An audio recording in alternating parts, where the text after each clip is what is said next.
ओम शांति। आज 12 जनवरी 2022 है और आज के बाबा के साकार रूप से चले हुए मधुर महावाक्यों को स्पष्ट करेंगी आदरणीय आशा दीदी।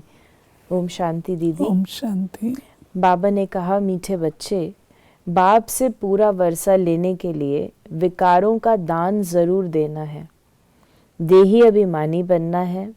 मम्मा बाबा कहते हो तो लायक बनो।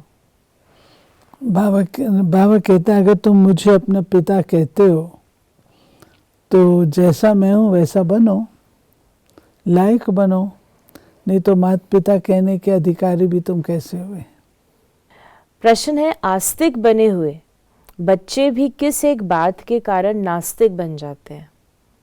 देह अभिमान के कारण, जो कहते हम सब कुछ जानते हैं, पुरानी चाल छोड़ते नहीं, ज्ञान की गोली लगने के बाद फिर माया की गोली खाते रहते हैं। मैं आत्मा हूँ, देही अभिमानी बनना है। इस बात को भूलने से आस्तिक बने हुए भी नास्तिक बन जाते हैं, ईश्वरीय गोद से मर जाते हैं। बाबा क्या कहेगा, जब माया के वशीभूत होते हैं तो उसकी गोली लगती है, देहाभिमान की गोली लगती है, 5 विकारों की गोलियां लगती हैं, तो अपनी किस्मत से रूट खत्म हो जाते हैं, किस्मत बुझ जाती है। गीत है, आज नहीं तो कल। ओम शांति। वो भी घड़ी है, ये बेहद की घड़ी है। उसमें भी क्वार्टर, हाफ और फुल दिखाया है। इसमें भी ऐसे है, 4 हिस्से हैं, 15-15 मिनट मिले हुए हैं। वैसे ये फिर 1 से शुरू करेंगे। इसमें आधा कल्प है दिन, आधा कल्प है रात। जैसे नक्शे में देखा, नॉर्थ पोल में 6 मास रात होती है, तो ज़रूर साउथ पोल में 6 मास दिन होगा। यहाँ भी ब्रह्मा का दिन आधा कल्प, तो ब्रह्मा की रात आधा कल्प। दुनिया वाले ये नहीं जानते कि ये ड्रामा का चक्र है, जिसको कल्प वृक्ष भी कहा जाता है। इनकी आयु कितनी है? नाम ही है कल्प वृक्ष। इतनी आयु वाला बड़ा वृक्ष तो कोई होता ही नहीं, इसलिए इनकी भेंट में बैनियन ट्री से की जाती है। उनका भी फाउंडेशन सड़ गया है, बाकी झाड़ खड़ा है। इसलिए गाया भी जाता है कि एक टांग टूट गई, बाकी 3 पैर पर खड़े हैं। दुनिया में ये कोई नहीं जानता कि आधा कल्प दिन और आधा कल्प रात, अथवा आधा कल्प ज्ञान और आधा कल्प भक्ति है। बाबा ने कल्प का बताया कि कल्प, एक मूल बात जो बताई बाबा ने कि आधा आधा है। लोग सोचते हैं ना, कलयुग की आयु से 2 गुना द्वापर की है, उससे 3 गुना त्रेता की। तो बाबा ने एक तो वो बात स्पष्ट की, साउथ पोल और नॉर्थ पोल का एग्जाम्पल दे करके, आधा आधा है। और ऐसे ही इसका सृष्टि चक्र का बताया बाबा ने। फिर बाबा ने कल्प वृक्ष की बात बताई। कल्प वृक्ष को इतना लंबा चौड़ा तो कोई वृक्ष होता नहीं है, परंतु ये बनियन ट्री जैसे है। तो बनियन ट्री की विशेषता क्या है, जो उसका मूल तना होता है वो गुम हो जाता है, और जो ब्रांचेस होती हैं वो इतनी पावरफुल बन जाती हैं कि वही रूट नज़र आनी शुरू हो जाती हैं। ऐसे ही बाबा कह रहे हैं कि सारे धर्म हैं, परंतु एक जो मूल आदि सनातन देवी देवता धर्म है वो मिसिंग है। और फिर उसके बाद बाबा ने बताया कि जैसे सृष्टि को बताते हैं कि 3 उसके ऊपर खड़ी है, 3 और चौथा पाँव नहीं है। इसकी यादगार आज भी देखिए, जिनीवा में WHO का जो ऑफिस है उसमें जो कुर्सी है वो 3 पाँव वाली है, 1 पाँव नहीं है। तो बाबा ने कहा कि बाबा को ही आकर भक्ति का फल दे, भक्ति से छुड़ाना है। परम पिता परमात्मा को आना भी जरूर है। पुकारते हैं पतित पावन आओ। पतित पावन कौन है ये नहीं जानते, इसलिए उनको नास्तिक कहा जाता है। जानने वालों में भी नंबरवार पुरुषार्थ अनुसार हैं। यहाँ रहने वाले भी एक्यूरेट न जानने कारण आश्चर्यवत सुनंती कथंती भागंती हो जाते हैं।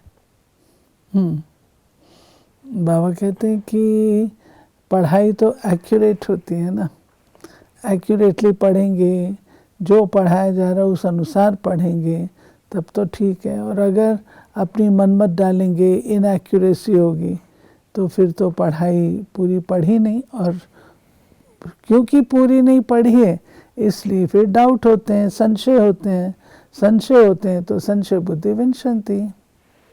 बाबा का पहला पहला फरमान है पवित्रता का।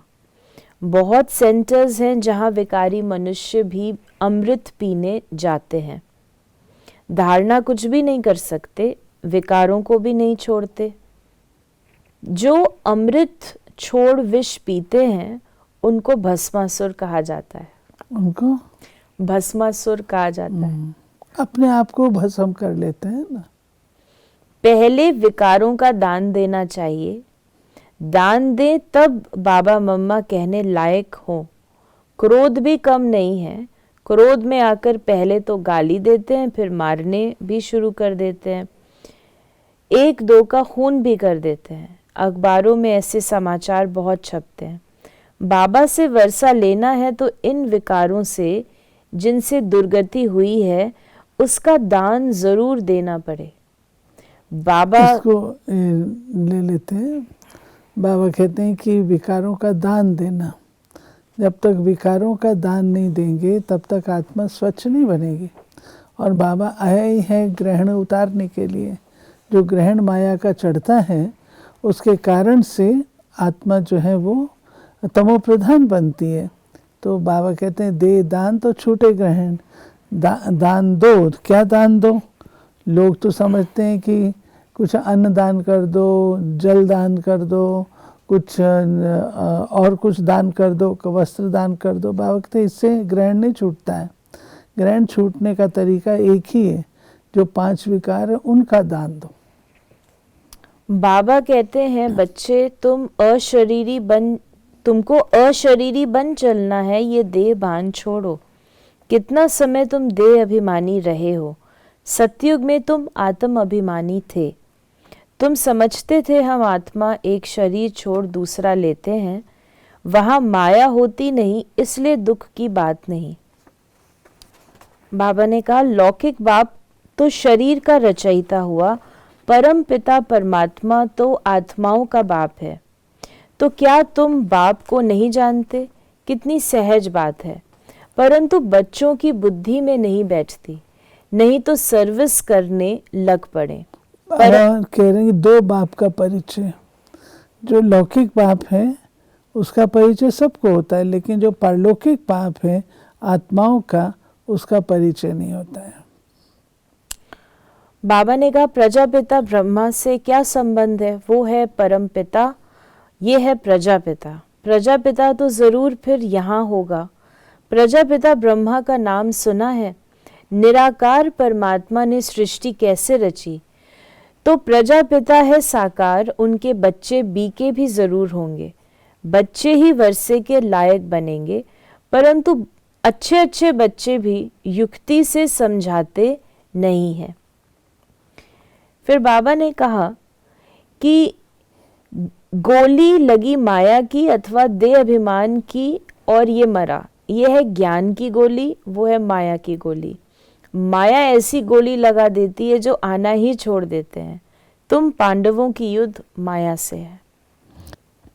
वहाँ तो दिखाया कि शास्त्रों में कौरव और पांडवों की युद्ध हुई। तो बाबा कहते कौरव और पांडवों की नहीं युद्ध हुई, परंतु ये क्रूर बुद्धि, कटु बुद्धि, और पांडव जिनकी श्रूड बुद्धि है, सतोगुणी बुद्धि है, ये हमारे अंदर चलने वाले अंतर्द्वंद का वर्णन है। तो ज्ञान की गोली वो बाबा देता है, और वो गोली जो है वो माया लगाती है। ज्ञान की गोली से हम सुरजीत होते हैं, माया की गोली से हम भस्मीभूत होते हैं। तो बाबा कहते हैं ज्ञान की गोली से सुरजीत बनो। बाप कहते हैं मैं तुम आत्माओं से अच्छा काम कराता हूँ। सभी को बाप का परिचय देना है। पहले पहले ये प्रश्नावली उठाओ। वो है पारलौकिक परमपिता परमात्मा, वो है लौकिक पिता। आत्मा और शरीर अलग है ना। शरीर का पिता लौकिक बाप, आत्माओं का पिता परम पिता परमात्मा है। ये है बड़ा बाबा। सब भगत उनको ही याद करते हैं। सर्व का पतित पावन वो है। आजकल तो अनेक गुरु हैं, तो जगत गुरु नाम रखाते हैं। जगत अम्बाएं भी बहुत निकली हैं। ये है सब झूठ। झूठ में सच का पता मुश्किल पड़ता है। बड़े बड़े नाम रख बैठे हैं, परंतु सच तो छिप न सके। कहते हैं सच तो बिठो नच, डांस करते रहो, डांस तो मशहूर है। तुम आस्तिक बन गए, धारणा की तो स्वर्ग में तुम डांस करना, देवताएं ही डांस करेंगे। आस्तिक बन गए, धारणा की तो तुम स्वर्ग में डांस करेंगे। स्वर्ग से पूर्व हम यहाँ पर भी डांस करें, क्योंकि आत्मा जब स्वच्छ बन जाती है तो खुशी में नाचती है, लाइट होती है। बाप कहते हैं बच्चे काम महाशत्रु है, उनको योग बल से जीतो। कल्प पहले भी तुमने जीता है। बाप की गद्दी पर बैठे हो, उनके पीछे रॉयल घराना भी है। सिर्फ एक जन्म पवित्र बनने से इतना ऊंच बन जाएंगे। पवित्र न रहने से बहुत घाटा पड़ जाएगा। मौत सामने खड़ा है, एक्सीडेंट आदि कितने होते रहते हैं। रजो प्रधान के समय इतना मौत नहीं होता है, अब तो पंप है। आगे इतनी मशीनें आदि नहीं थी। आगे लड़ाई कोई स्टीमर अथवा एरोप्लेन से थोड़ी होती थी। ये तो सब अब निकले हैं, यहाँ थे नहीं। पहले सतयुग में थे, फिर संगम पर ही होने चाहिए। जो सुख फिर तुमको स्वर्ग में मिलना है। एरोप्लेन जो बनाते हैं वो भी वहाँ होंगे। प्रजा में भी कोई ना कोई आ जाएंगे, संस्कार ले जाएंगे, फिर आकर बनाएंगे। ये बाबा ने शुरू में साक्षात्कार भी करवाए। जब संदेशियाँ जाती थी ट्रांस में, तो वो लोग जो देख कर के आती थी ना, तो रात्रि क्लास में बाबा वो सब एनेक्ट कराते थे। जैसे पुष्पक विमान देखे तो संदेशियाँ वैसे जो देखे नीचे आके बनवाती थी। तो बाबा ये बता रहे हैं कि भाई अभी संगम पर जो साइंस है आपके पास, ये साइंस का हुनर, ये आपका काम में आएगा। फिर कोई प्रजा के रूप में है, कोई कैसा है, लेकिन हुनर काम में आएगा। आज का वरदान है, मंजिल को सामने रख, ब्रह्मा बाप को फॉलो करते हुए फर्स्ट नंबर लेने वाले तीव्र पुरुषार्थी भव। तीव्र पुरुषार्थी के सामने सदा मंजिल होती है। वे कभी यहाँ वहाँ नहीं देखते। फर्स्ट नंबर में आने वाली आत्माएं व्यर्थ को देखते हुए भी नहीं देखती, व्यर्थ बातें सुनते हुए भी नहीं सुनती। वे मंजिल को सामने रख ब्रह्मा बाप को फॉलो करती हैं। जैसे ब्रह्मा बाप ने अपने को करनहार समझकर कर्म किया, कभी करावनहार नहीं समझा, इसलिए जिम्मेवारी संभालते भी सदा हल्के रहे। ऐसे फॉलो फादर करो। बाबा ने कहा कि कभी भी अपन को ऐसा जिम्मेवार नहीं समझो। जिम्मेवार है बाबा, हम केवल निमित्त हैं। जब निमित्त समझ के करेंगे तो हल्कापन रहेगा। स्लोगन है, जो बात अवस्था को बिगाड़ने वाली है उसे सुनते हुए भी नहीं सुनो। राइट। तो ये थे बाबा के मधुर वाक्यों का स्पष्टीकरण। यदि आपके मन में कोई सवाल है तो आप मैसेज या व्हाट्सएप करें 8826599309 पर। ओम शांति।